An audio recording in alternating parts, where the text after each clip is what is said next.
Hello friends, welcome to சுவையான சமையல். இன்றைக்கி நம்ம சுவையான சமையல் சேனலில் வேர்க்கடலையை எப்படி வேக வச்சு சாப்பிட்றது அப்படிங்கிறத பார்க்க போகிறோம். அதுக்கு முன்னாடி நீங்கள் இன்னும் சுவையான சமையல் சேனலை சப்ஸ்கிரைப் பண்ணலை அப்படின்னா சேனலை சப்ஸ்கிரைப் பண்ணிக்கோங்க. கூடவே பக்கத்தில் இருக்கிற பெல் ஐக்கானை கிளிக் பண்ணிக்கோங்க. வாங்க வீடியோக்குள்ளே போகலாம். பாருங்கள், இதாங்க வேர்க்கடலை செடி. இப்போ இதை நிலத்துலேருந்து எடுத்துடலாம். நிறைய பேர் பார்த்தீங்கன்னா இந்த வேர்க்கடலை செடியோடு இருக்கிறத பார்த்துருக்க மாட்டாங்க. அதனால தான் நான் இதை உங்களோட ஷேர் பண்ணுறேன். இப்போ இந்த வேர்க்கடலையை இந்த செடியிலேருந்து எடுத்துடலாம்.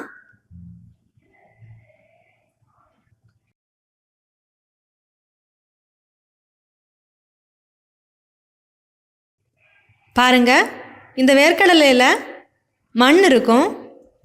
இதை சுத்தமான தண்ணியில் 2-3 வாட்டி நல்லா கழுவி எடுத்துடலாம்.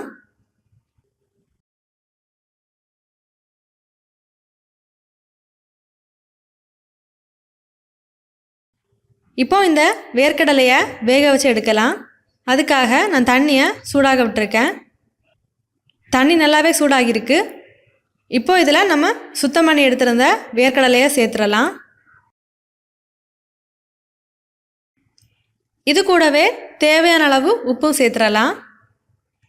சேர்த்துட்டு இதை ஒரு மூடி போட்டு நல்லா வேக விட்டுறலாம். பாருங்கள், வேர்க்கடலை நல்லாவே குக் ஆகிட்டு இருக்கு. இந்த வேர்க்கடலையை நல்லா வேக விட்டு எடுத்துக்கோங்க. பாருங்கள், வேர்க்கடலையை வேக விட்டு எடுத்தாச்சு. இப்போ இதை நம்ம உடைச்சி சாப்பிடலாம். இந்த வேர்க்கடலையை இந்த மாதிரி வேக வச்சு சாப்பிடும்போது ரொம்பவே சுவையாக இருக்கும். இந்த வேர்க்கடலையை எப்படி நம்ம வீட்டிலே வறுத்து சாப்பிட்றது அப்படிங்கிறத அடுத்த வீடியோவில் பார்க்கலாம். இந்த வீடியோ உங்களுக்கு யூஸ்ஃபுல்லாக இருந்துச்சு அப்படின்னா வீடியோவை லைக் பண்ணுங்கள். உங்கள் கருத்துக்களை மறக்காமல் கமெண்ட் பண்ணுங்கள். இந்த வீடியோ உங்களுக்கு பிடிச்சிருந்துச்சு அப்படின்னா உங்கள் நண்பர்களோட பகிர்ந்து கொள்ளுங்க. நீங்கள் இன்னும் நம்ம சேனலை சப்ஸ்கிரைப் பண்ணலை அப்படின்னா சேனலை சப்ஸ்கிரைப் பண்ணிக்கோங்க. இந்த மாதிரி சுவையான ஒரு ரெசிபியோட நான் உங்களை சந்திக்கிறேன். அது வரைக்கும் சுவையாக சமைங்க, சுவையாக சாப்பிடுங்க. நன்றி.